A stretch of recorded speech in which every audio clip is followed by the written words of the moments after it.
Bienvenidos a Color al Aire, tu punto de encuentro con la innovación, liderazgo y sustentabilidad.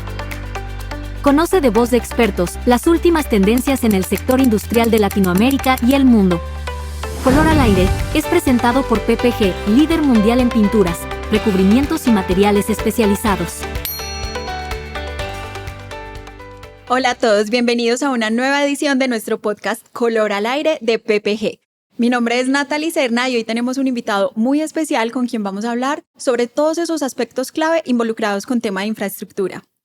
Nuestro invitado de hoy es Camilo López. Camilo es gerente de segmento para infraestructura en Latinoamérica. Camilo, bienvenido, ¿cómo estás? Hola Nati, bien, gracias por invitarme. Vamos a tener una buena conversación. Claro que sí. Empecemos muy desde el principio.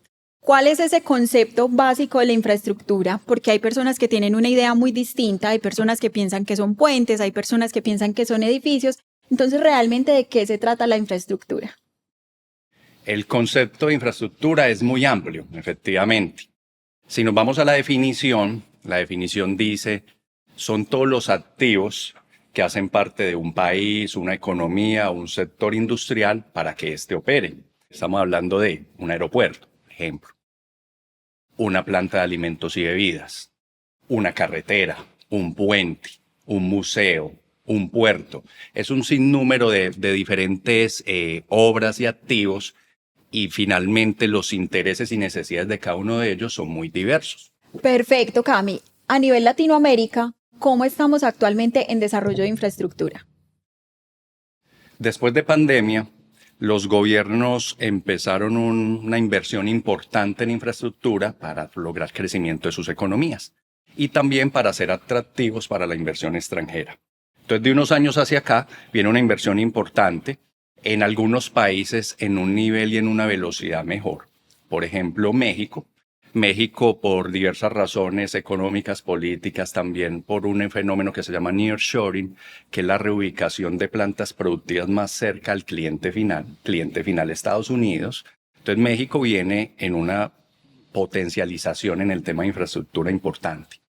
Otros países como Brasil, por ejemplo, Brasil que venía con unos crecimientos muy altos, después de pandemia cayeron, ahora está apenas tratando de salir de esa ralentización, empezando una inversión importante desde gobierno que se espera ver en los años que vienen. Y otras economías estamos en un punto donde todavía no ha despegado el 100%, hay una inercia todavía, pero esperamos que en los siguientes años tome velocidad, por ejemplo Colombia, por ejemplo Chile. Ese es más o menos el escenario que hay en Latinoamérica. Perú es uno de esos casos también interesantes porque a pesar de que tuvo muchas incertidumbres económicas y políticas, este año está desplegado en el tema puertos, aeropuertos, carreteras y se espera que continúen por lo menos los siguientes años. Cami, en este orden de ideas podemos decir que todo lo que es infraestructura es un movilizador importante para las economías de los países. Sin duda, primero impacta el PIB de cada país, entonces hace que la economía prospere. Segundo, es un movilizador de empleo, entonces eso es fundamental y para los gobiernos la variable de desempleo es una variable clave en su estructura económica. Entonces, sin duda es un movilizador y como es tan diverso, entonces en tantos sectores y en tantos diferentes mercados puede haber inversión en infraestructura, hace que todo el crecimiento económico sea mucho más integral. Claro, porque me imagino que alrededor del tema de la infraestructura pues intervienen muchos otros factores o entes que se desarrollan también alrededor de eso. Entonces hay proveedores de recubrimientos, materias primas, mano de obra, se desarrolla absolutamente todo alrededor. Es una cadena de valor muy amplia, muy larga, donde participan muchos actores, entonces se ven muchos subsectores beneficiados, así es. Como estamos hablando de aspectos claves en temas de infraestructura, me gustaría preguntarte cuáles son esos puntos muy importantes en los que hoy en día se están enfocando las personas en términos de infraestructura. Son principalmente 4 puntos o aspectos que más se valoran en el sector. El primero es seguridad. Sin duda, para el dueño del activo es muy importante que su activo sea seguro. Número 2, durabilidad. Que ese activo dure en el tiempo, que tenga una vida útil alta en el tiempo. Sostenibilidad es una tendencia generalizada que también está impactando el sector. Y por último, productividad, especialmente refiriéndonos en el proceso constructivo. Bueno, Cami, hay 4 aspectos clave. Vamos a profundizar un poquito en cada uno de ellos. Empecemos con el tema de seguridad. ¿Por qué es importante hablar de seguridad en infraestructura? Hay una premisa clave que es salvar vidas. En todo activo siempre pueden haber eventos que involucren la seguridad de las personas que están confinadas. Entonces hay muchos posibles impactos. Uno de ellos, de los principales, es el fuego. Si en un activo de infraestructura se da un evento de fuego, la estructura puede colapsar, por ejemplo, una estructura en acero, y puede poner en entredicho las vidas de las personas. Entonces ese es uno de los principales factores. Sin duda, el tema de salvar vidas. Y el segundo, también proteger el valor económico del activo. Claro, si el activo puede verse en entredicho su seguridad, pues ese activo puede colapsar y puede haber una pérdida económica del valor de esa obra, de esa edificación. Ese tema de la seguridad yo pienso que es muy importante. Hay muchos aspectos desde los cuales se puede abordar, pero revisemos el tema de recubrimientos, que es tu área de trabajo. ¿Qué opciones o qué soluciones se pueden encontrar hoy en el mercado para reforzar la seguridad en las infraestructuras? Antes hay que entender cuáles son esos materiales que se usan principalmente en la industria de la construcción y en la infraestructura en general. Entonces son normalmente 2, concreto y acero, digamos metal. Pero verdaderamente en metal, acero es el rey porque es el material más noble, más benigno, que ofrece más beneficios. Entonces el acero es un material interesantísimo, pero tiene un punto que debe ser siempre tenido en cuenta, es su sensibilidad al fuego. Entonces cuando yo tengo un activo, un proyecto de infraestructura construido bajo acero y hay un evento de fuego, ese acero, a medida que avanza el tiempo, empieza a perder sus propiedades y puede llegar a un punto de colapsar. Entonces ahí entran diferentes elementos y materiales para proteger ese acero, para hacer que ese proceso de pérdida de propiedades del acero sea más lento. Y eso se puede lograr vía recubrimientos o pinturas. Son las que se conocen como pinturas o recubrimientos intumescentes. Es decir, que existe una manera de evitar o de pronto retardar un poquito el efecto que tiene la temperatura sobre el acero. Si tienes un evento de incendio en un espacio donde hay acero, ese acero puede empezar a perder sus propiedades mecánicas y estar cerca de colapso en alrededor de 10 a 15 minutos. Entonces es un tiempo increíble, un tiempo donde lograr procesos de evacuación, de llegada de cuerpo de bomberos, de que haya un proceso seguro de salida de las personas, es muy complejo. Entonces ahí entran estos materiales y estos materiales lo que hacen es ganar tiempo. Entonces permiten que ese proceso de calentamiento del acero sea más lento. El material, de hecho, específicamente los intumescentes, hay muchos otros materiales. El intumescente se expande y se hincha y generan primero una barrera a ese fuego y hace que ese proceso de calentamiento sea mucho más lento. Entonces ese tiempo que era de 10-15 minutos de un acero sin proteger se convierte en 60, 90, 120 minutos o más, que es un tiempo seguro ya para la industria, digamos, para la industria de protección al fuego. ¿Hay algún tiempo estándar definido por normatividad en los países para el uso de este tipo de recubrimientos que protegen las estructuras metálicas? Los países que más han trabajado en este sector tienen sus propios estándares y sus propias legislaciones. Gran Bretaña fue el precursor, Unión Europea, Estados Unidos, China, Rusia. Y cada uno tiene sus propios requerimientos. Latinoamérica es todavía un mercado en maduración, todavía nos falta mucho, sobre todo en tener una legislación más precisa, más rigurosa. Finalmente lo que hace es adaptarse según el tipo de proyecto o necesidad a alguno de estos estándares o tomar definiciones propias. En estos estándares normalmente los tiempos más comunes se mueven de 60 a 120 minutos, porque es el tiempo más conservador posible para asegurar lo más importante, que es que llegue el equipo de cuerpo de bomberos para extinguir el incendio y hacer una evacuación segura. Perfecto, increíble. Tecnología. No, buenísimo, y es un tema apasionante, interesantísimo y donde todavía para Colombia y Latinoamérica tenemos mucho por hacer. De acuerdo. Hay otro aspecto que mencionaste y es la durabilidad. ¿En qué consiste la durabilidad? Durabilidad para el dueño del activo tiene una inmediata relación con costo y valor económico. significa que su activo se deprecia menos en el tiempo, significa que su activo tiene más valor. Y no solo desde el concepto de qué tanto dura mi activo, 5, 10, 15, 25 años, sino en los procesos de mantenimiento, que es otro tema que afecta no solo el costo total del activo, sino todos los procesos, por ejemplo, de intervención y operación en el activo. Entonces, por ejemplo, tú tienes esquemas que te brindan 15, 25 años, que son los tiempos en los cuales tú debes apenas estar haciendo el primer mantenimiento mayor. Entonces, tus costos de mantenimiento se bajan. Tienes un ciclo de mantenimiento más largo, más extendido, y eso se traduce en ahorros y se traduce en menos impacto de la operación del activo. Por ejemplo, imagínate una planta de alimentos y bebidas y que tenga que estar en continuo mantenimiento cada 3, 6 meses, 1 año, 2 años y parando la operación de la producción de alimentos.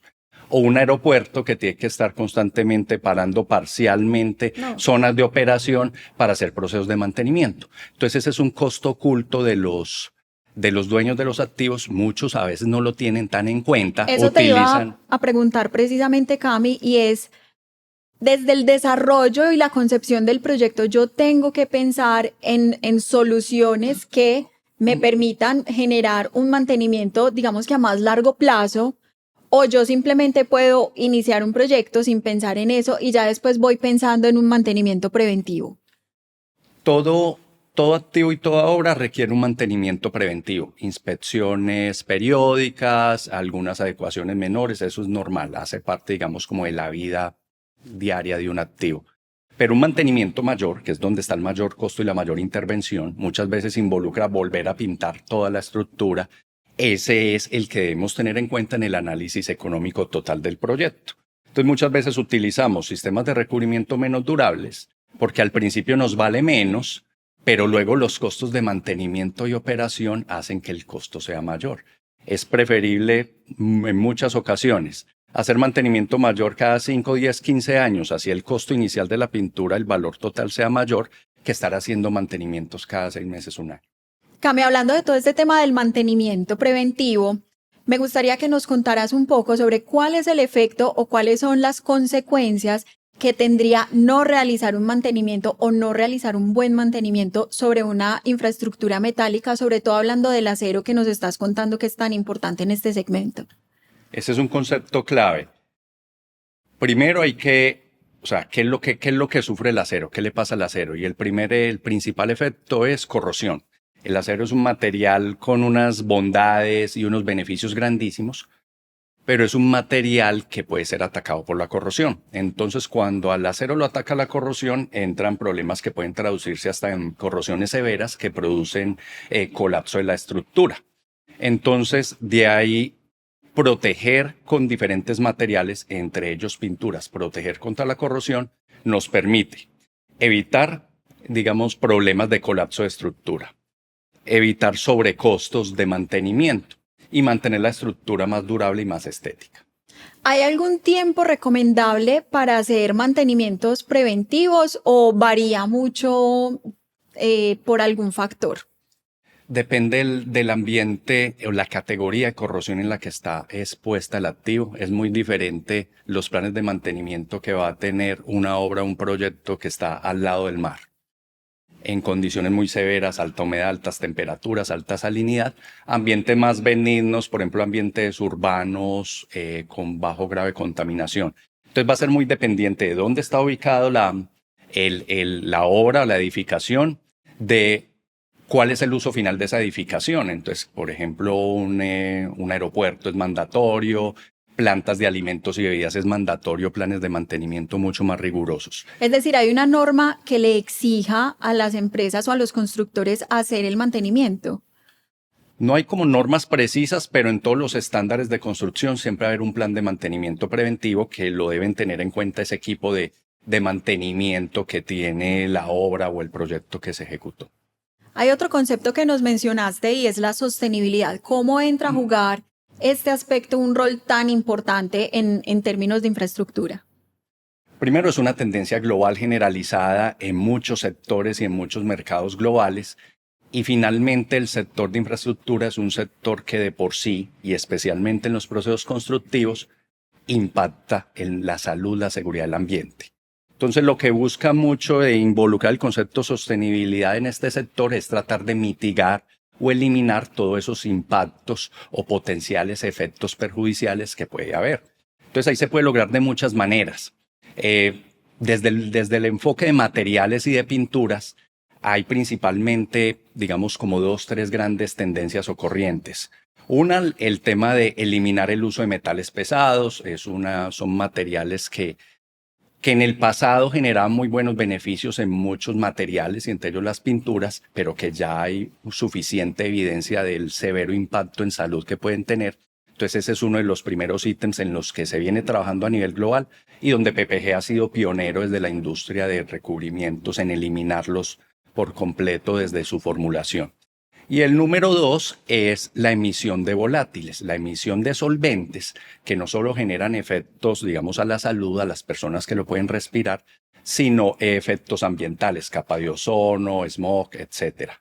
Entonces, esos son como los 2 tendencias a nivel de sostenibilidad en los que los materiales desde el recubrimiento se han concentrado.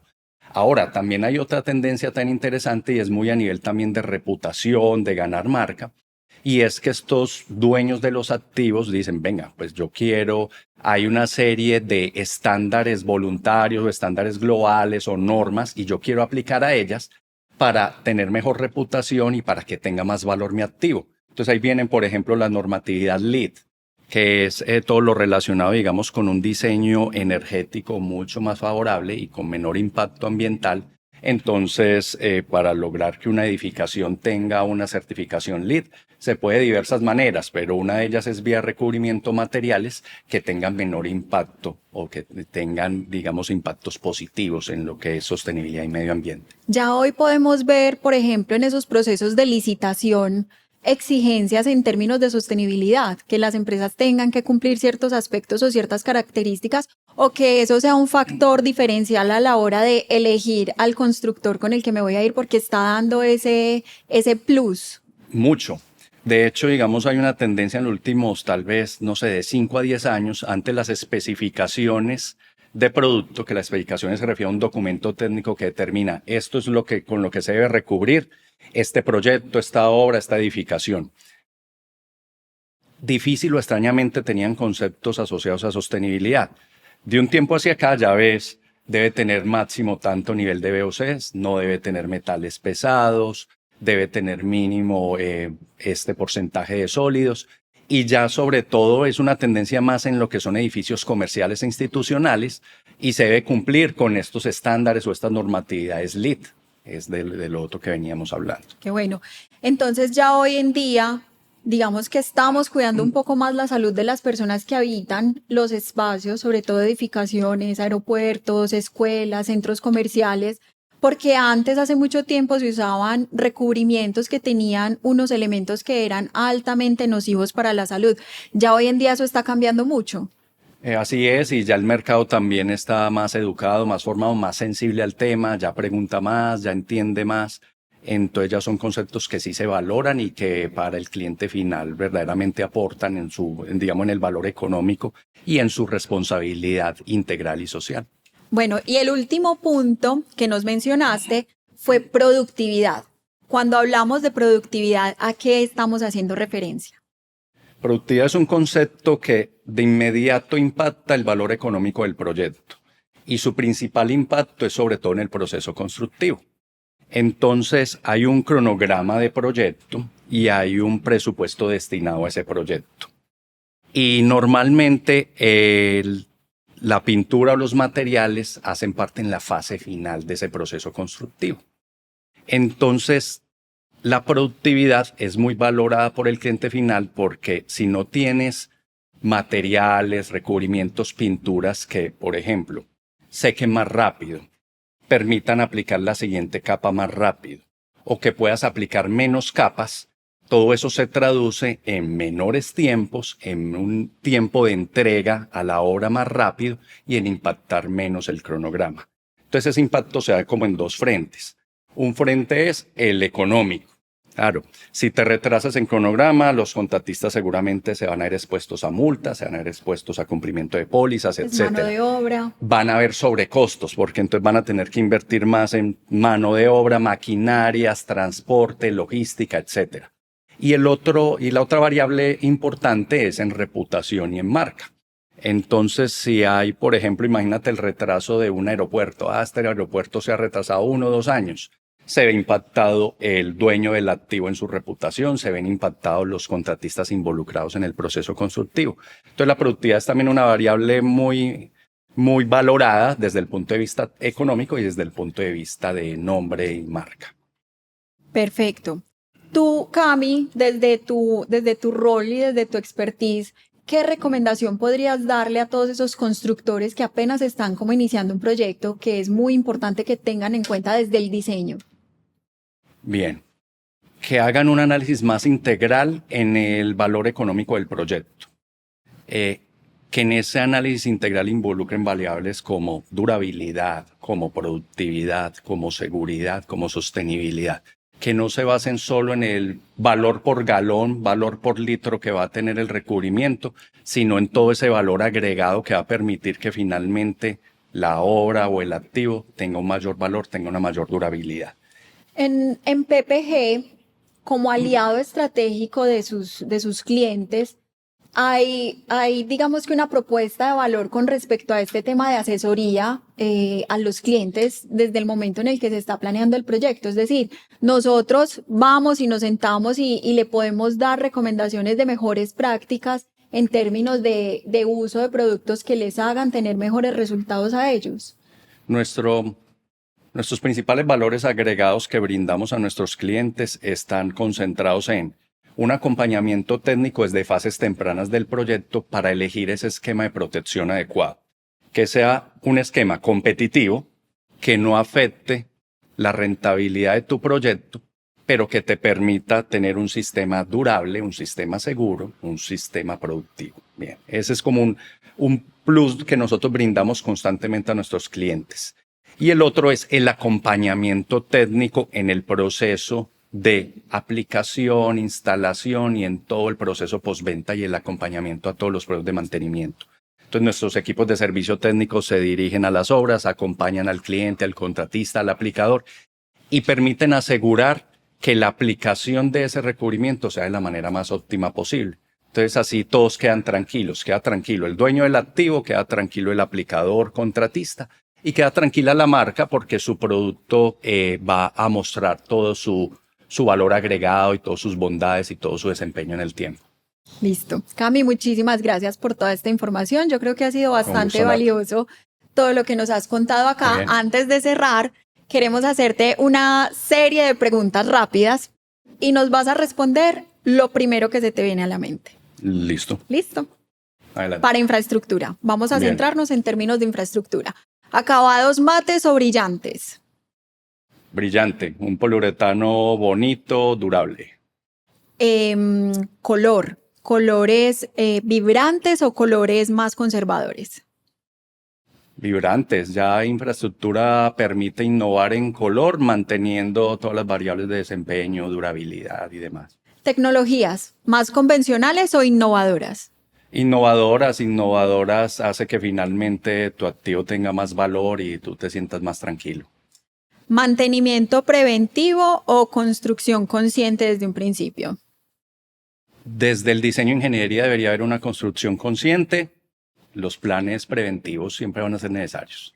Y por último, ¿qué color no recomendarías para usar en exteriores?